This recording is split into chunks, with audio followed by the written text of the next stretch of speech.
West Ham versus Everton. It is a must-win for the Hammers, an absolute must-win. Winless in 3 games. With the draw against Newcastle, the loss to Villa, and the surprise loss in the Europa League. Normally, if we lose in the league, we can bounce back in the Europa League. Obviously, our 17-match record has been broken. People coming for Moyes with the team selection against Olympiacos, and I have to say he did get it very, very wrong, and he needs to get it right against Everton. We come into the game with no real fresh injuries. The only difference is that we will be without Emerson because he's been too many yellow cards, so he's been suspended for the Everton match. Obviously at home at the London Stadium.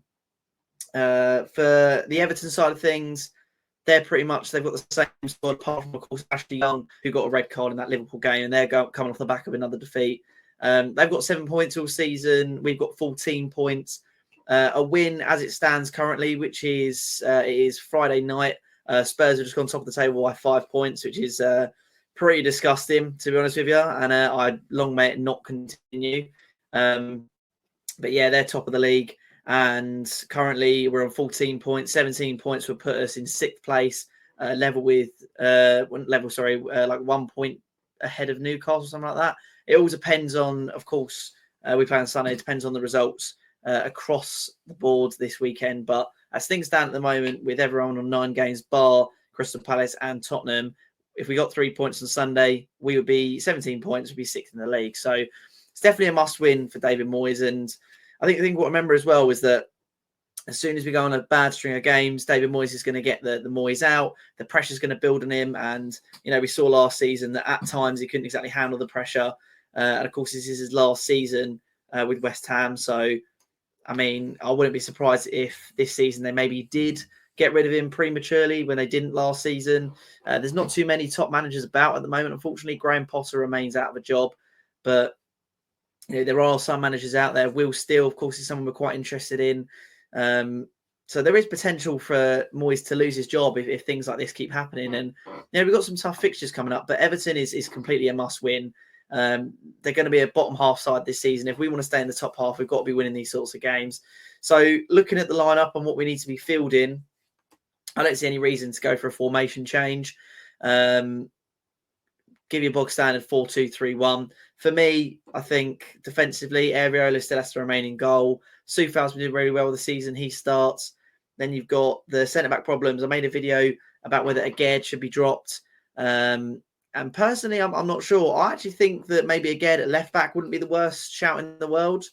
I don't think Moyes is too fond of playing Creswell at the moment because he might be leaving next season. We're not even sure if he's completely back from injury yet. So I think he has been cleared, but we're not entirely sure if he's completely free from injury. So whether he's going to start, I mean, if it was me personally, I would try again out at left back. I think he's out of form at the moment. And, playing at left back, having a good game at left back could do well for him. And he's very good, ball playing centre back, sorry. So I wouldn't mind to see him there. Another player, maybe Tilo Kehrer as well. We could play in that position. And if we do have to change up the formation, then someone like Pablo Fornals. But for me, I would be going Aged, Soufal, and then Mavropanos and Zuma in the defence. I think that's a very balanced, very good defence. Plenty of cover, plenty of height. And also, I think, like I say, at left back, Aged, I believe, can do a job. I think he might have played there before, but I'm not entirely sure. We then move on to the midfield. You've got to have your bread and butter. You've got to have your Alvarez, your Paqueta, and your Ward-Prowse. I think, again, they just have to start. There's no real arguments there. Jarrod Bowen on the right. Then this is where it gets interesting for me is I say Antonio up top still, but I think Mohamed Kudus has to start over Thomas Souček. I'll give him my reasons for this a lot, but Everton will bully us in the midfield if we're not careful. They've got big players in there like Onana. They will bully us in the midfield if we're not careful. The ghost runs as well from Abla Decore can be quite dangerous for us.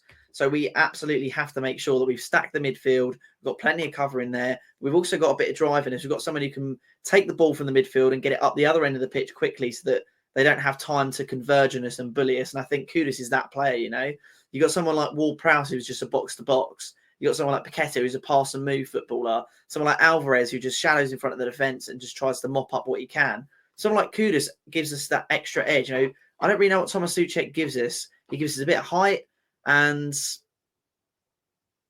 that's probably about it, really, isn't it? I mean, he's not overly clinical. He's not exactly like one of those unnoticed players. I mean, if you had like a 6'4" player next to you, I'm pretty sure you're not going to not see his run. Do you know what I mean? Like he's a big guy. Like he's not someone that's going to ghost into the box, and he's done it a few times, but he's not someone who's going to a lot ghost in the box. I feel like if you had Thomas Souček behind you kind of know it, you know.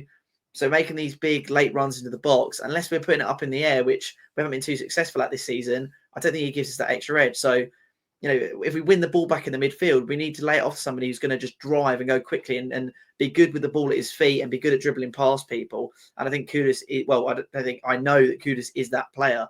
You know, you can imagine we get the ball back and it falls to someone like Souček, they could quite easily win it back and bully us off the ball. But I also do think to myself, if they do launch it into midfield, Onana is going to have just free reign in that midfield because he's just going to be able to head every single ball. But it's not, long ball isn't really Everton's tactic. You know, they do try and build up a little bit. They don't tend to just launch the ball forward and see, you know, so I think that Kudus has to start. And a lot of people saying Antonio needs to be dropped. My question is who for? You know, you can't start Ings. He was awful in the Europa League game. And it's very clear that he just doesn't suit our style. Mubama, okay, fair enough, I hear you. But again, I don't think he's quite ready for that sort of football yet. You know, I don't think he's ready to be playing at that level just yet. And I think it's quite unfair, really, to expect him to play at that level. So, again, for me, I don't think we could be playing him either. So, I think we have to start Antonio. And to be fair, I mean, a lot of people have said this. There's this guy, I think his name's Jack on Twitter, does very good analysis of West Ham play and stuff. And one thing that he signified is that when Antonio's not on it and when we're not playing through Antonio, we don't tend to score as many goals. And it's absolutely true. When Antonio's on form, we're playing well. When he's not, we're not playing well. Now, is that the fault of Antonio? Is it the fault of the manager? You got to consider some of these things. But in my eyes, I just think that when Antonio plays well, we play well. So we've just got to start him just to see what he can do. And going up against that defence, I think we will do quite well against them. The only issue is, again, Everton are a big physical team, so they can bully us off the ball quite well. I didn't manage to get a prediction from Mark. I can imagine he'll probably say like 3-0 West Ham because he's the optimist. But I reckon it's going to be a tighter game than people expect. It's going to be a game where, I mean, it sounds dramatic, but this could define our season. You know, we've got winless in 3 games. I'll just double check what our next fixtures are. And our next fixtures are Arsenal, then Brentford, Olympiacos again. And then we've got Nottingham Forest, Burnley. So we've got a decent run in the league and Palace. But, you know, we've got Arsenal in the EFL Cup. So I don't really know if that counts necessarily. But, you know, if we don't get a good result, Moyes could be looking at, you know, 6 or 7 games without a win. As soon as you do that, sometimes the board have no choice but to just look in a different direction. And then that obviously can have a big implication on the season. So for Moyes, really, this is a must-win game. You know, you get your 3 points against Everton, you're on the right side of the table. And then, you know, we come back, we play Brentford. We've got a game against Olympiacos again. And then you've got Forest, Burnley, Crystal Palace. You've got a good number of games for us to regain momentum. And it's got to start with this Everton game on Sunday. It really has to. Especially when you see, like, our unbeaten run has come to an end. And that was such a platform for Moyes. That was such a fallback. You know, let's be honest. If we didn't have Europa League Conference League last season, I think Moyes would have been sacked. I really do, because there's, you know, you've got those extra games, you've got those extra opportunities, and he won every single one of them, really. You know, he was unbeaten in 17 games in the European competition. So having that as an asset, as a manager on your CV, you know, they come to you and say, Moyes, we're not playing well. What's going on? You say, well, look, we're having trouble with the league, but European football, we're doing really well. We're sacrificing the league a little bit for European football. And that argument can be made. But this season, if we're not doing well in Europe and we're not doing well in the league, then David Moyes' days are numbered. But essentially, like I say, we literally just have to win this game. If we want to be on the right side of the table, it's a game we simply have to win. Teams are picking up momentum now. You know, you've got some big marquee performances like Villa against Brighton, Villa against us, of course. Newcastle, they've had some marquee performances as well. I think Brentford not necessarily, but again, they're picking up some good stead. And Brighton, you know, I think they've got some good performances in them as well. They've done quite well. We haven't had that standout performance this season that Villa and Newcastle have had that said, look, we're here, you know, we're going to be competing this season, and this is the result that shows us that we're above the rest of the pack. You know, we're not going to be scraping with Everton and scraping down the league with Burnley and Sheffield and all these lot. We're going to be up here, and to show that, we're going to absolutely play Everton off the park. So I'm going to the game. I hope it's a good atmosphere. I do hope we get the 3 points. We really need the 3 points. Like I say, football can change so quickly, momentum-wise. You know, we win that game, we can start climbing up the league. We lose that game, and suddenly we're in a bit of a rut, and people start panicking, and people start saying, "Oh, he needs to be dropped. He needs to be sacked." So, you know, you don't want that from a team. But like I say, we do need to win Sunday. I hope we win Sunday. Give me your predictions in the comments below. Like I said, I think it's going to be 2-1 West Ham. A lot tighter than people think. Everton will come there to play. They'll come there for the 3 points. They're not going to be wanting to sit back for a draw.